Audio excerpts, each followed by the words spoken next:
통풍은 흔히 바람만 스쳐도 아프다는 말로 표현됩니다. 그만큼 극심한 통증을 동반하는 질환인데요. 나이가 들면서 통풍에 걸리는 분들이 점점 늘어나고 있습니다. 특히 남성 어르신들 사이에서 유병률이 높습니다. 이 영상에서는 통풍의 원인부터 식이요법, 생활관리까지 통풍에 관한 모든 것을 자세히 알려드리겠습니다. 통풍은 혈액 속에 요산이 과다하게 존재하면서 발생합니다. 요산은 퓨린이라는 물질이 분해될 때 생성되는데, 이 요산이 혈액 속에 너무 많아지면 관절에 쌓이면서 염증을 일으키고 심한 통증을 유발합니다.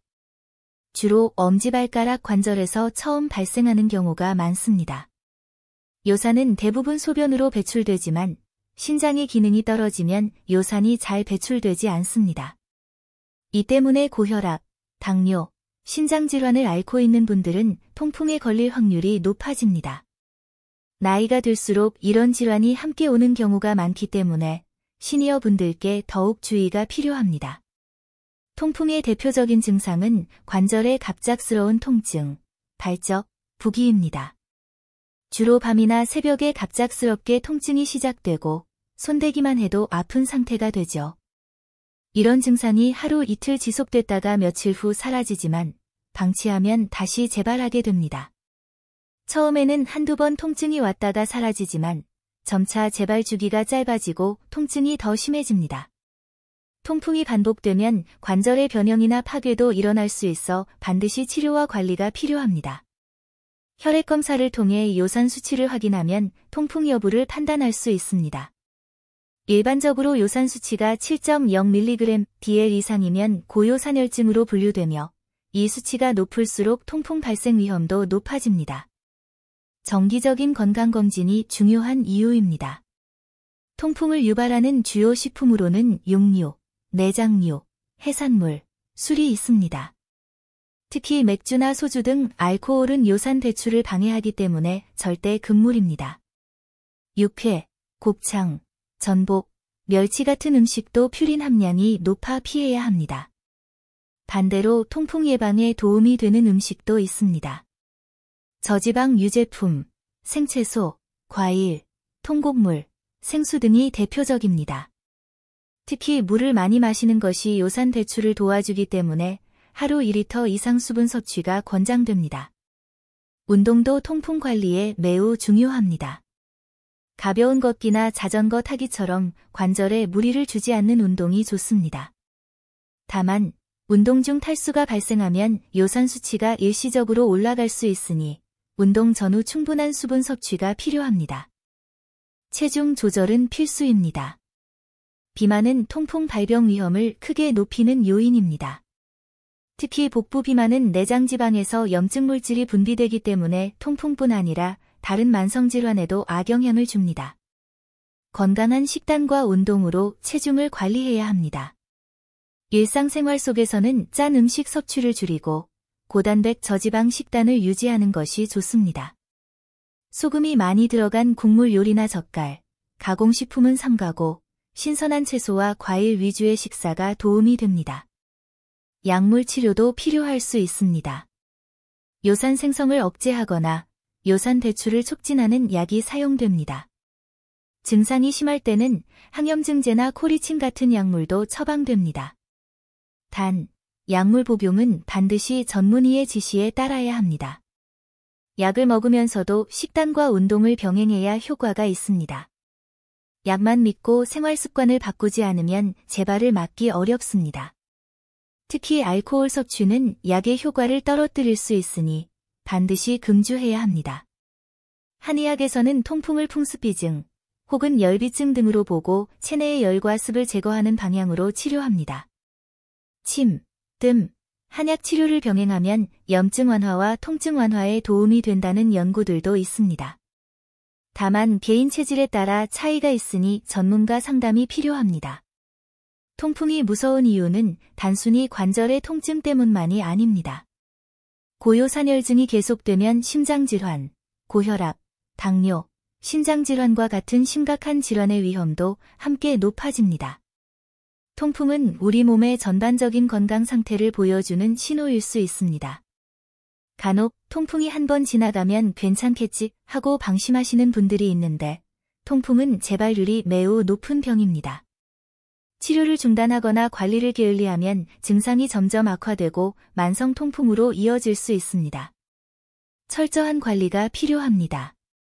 유전적인 요인도 무시할 수 없습니다. 가족 중 통풍 환자가 있다면 그만큼 발생 위험도 커집니다. 특히 생활습관까지 비슷한 경우 더 빠르게 나타날 수 있으므로 가족력 있는 분들은 예방에 더욱 신경 써야 합니다. 남성은 여성보다 통풍에 걸릴 확률이 더 높습니다. 특히 40대 이후 남성 호르몬의 영향과 함께 잘못된 식습관, 음주 습관이 겹치면서 통풍 발생이 늘어납니다. 반면 여성은 폐경 후 위험도가 높아지기 때문에 나이에 따라 주의가 다르게 필요합니다. 하루 중 가장 많이 통풍 발작이 일어나는 시간은 새벽입니다. 이는 체온이 떨어지고 탈수가 심해지는 시간이기 때문입니다. 자기 전 따뜻한 물 한 잔과 발 보온을 신경 쓰는 것이 통풍 예방에 작은 도움이 됩니다. 통풍의 또 다른 특징은 한 번 발작이 시작되면 통증이 수일에서 수주까지 지속될 수 있다는 점입니다. 이 시기에는 휴식을 충분히 취하고 냉찜질로 관절 염증을 완화하는 것이 필요합니다. 무리한 활동은 증상을 악화시킵니다. 통풍이 자주 발생하는 부위는 주로 발가락, 특히 엄지발가락 관절입니다. 하지만 무릎, 발목, 손가락, 손목 등 다른 관절로도 퍼질 수 있습니다. 통풍이 만성화되면 이들 관절이 영구적으로 손상될 수 있어 주의가 필요합니다. 통풍 결절이라 불리는 토푸스가 생길 수도 있습니다. 이는 요산 결정이 피부 아래에 쌓여 혹처럼 보이는 것입니다. 토푸스는 주로 귀, 팔꿈치, 발가락 등 피부가 얇은 부위에 생기며 크기가 커지면 일상생활에도 불편을 줍니다. 통풍 예방의 핵심은 꾸준한 관리입니다. 요산 수치가 정상 범위에 머무르도록 식단을 조절하고 체중을 관리하며 물을 충분히 마시는 습관을 들이는 것이 좋습니다. 생활 속 작은 변화들이 통풍의 재발을 막아줍니다. 술을 줄이는 것이 가장 중요합니다.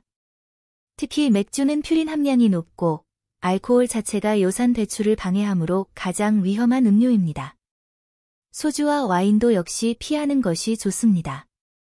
술을 끊는 것이 통풍 치료의 첫걸음이라 해도 과언이 아닙니다. 프럭토스가 많이 들어간 단 음료도 피해야 합니다.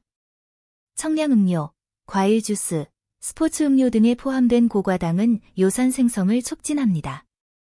갈증 해소를 위해서는 반드시 생수나 무가당 차를 마시는 것이 좋습니다. 퓨린이 많은 식품도 제한해야 합니다. 육류, 어패류, 건어물, 고기 국물, 내장류는 퓨린 함량이 매우 높습니다. 대신 두부, 달걀, 저지방 유제품 등 단백질이 풍부하면서도 퓨린이 적은 식품을 활용해 식단을 구성하는 것이 좋습니다. 통풍에 좋은 식품 중 하나는 체리입니다.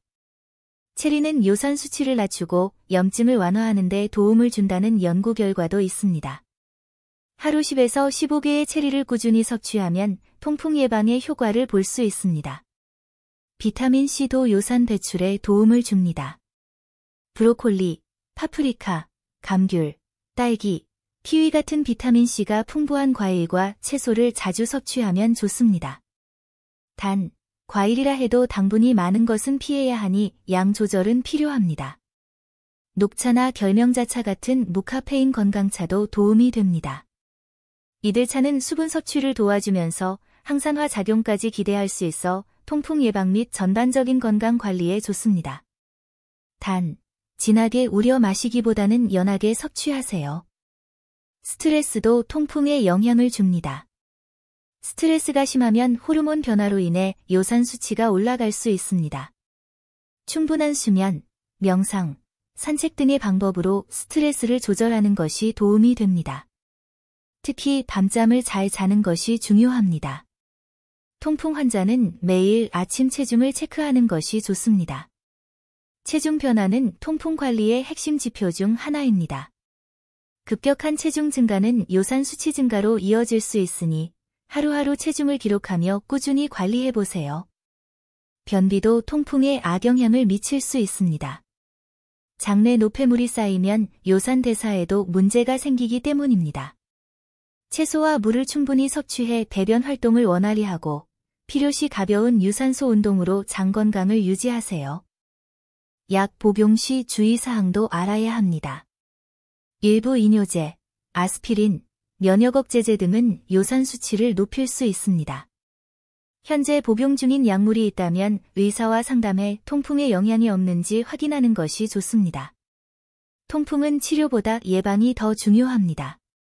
한번 발작이 시작되면 일상생활이 불가능할 정도의 고통이 동반되기 때문에 증상이 없을 때부터 관리하는 것이 필요합니다. 통증이 없는 시기라도 방심하지 마시고 요산 수치를 체크하세요. 장기적으로 보면 통풍은 심혈관 질환과도 깊은 관련이 있습니다. 요산이 높다는 것은 혈관 건강이 나빠졌다는 신호일 수 있습니다. 고지혈증, 동맥경화와 함께 나타나는 경우도 많기 때문에 전반적인 건강 관리가 필요합니다. 어르신들은 고혈압이나 당뇨 같은 질환과 통풍이 동시에 오는 경우가 많습니다. 이런 경우엔 한 가지 질환만 보는 것이 아니라 전체적인 생활습관 개선이 함께 이루어져야 합니다. 음식, 운동, 수면, 스트레스까지 모두 살펴야 합니다. 통풍 관리에서 가장 중요한 건 일관성입니다. 1, 2주 열심히 하다가 중단하면 다시 악화되기 쉽습니다. 건강은 한순간에 이루어지지 않습니다. 매일 조금씩 실천하는 습관이 결국 질병을 예방하고 삶의 질을 높여줍니다. 마지막으로, 통풍은 부끄러운 병이 아닙니다.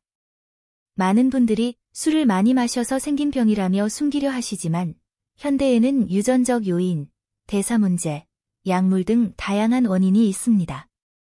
정확한 진단과 꾸준한 관리가 필요합니다. 오늘 알려드린 내용을 정리하면, 통풍은 관리가 전부입니다. 증상이 없을 때도 꾸준히 수분을 섭취하고 식단을 조절하며 운동을 병행해야 합니다. 그럴 때 통풍을 예방하고 이미 통풍을 앓고 있다면 재발을 막을 수 있습니다. 이번 영상이 통풍으로 고생하시는 어르신들께 도움이 되었길 바랍니다. 아프기 전에 지키는 것, 그게 가장 좋은 치료입니다. 구독과 좋아요 눌러주시고 주변에 도움이 될 분들께도 꼭 공유해주세요. 감사합니다.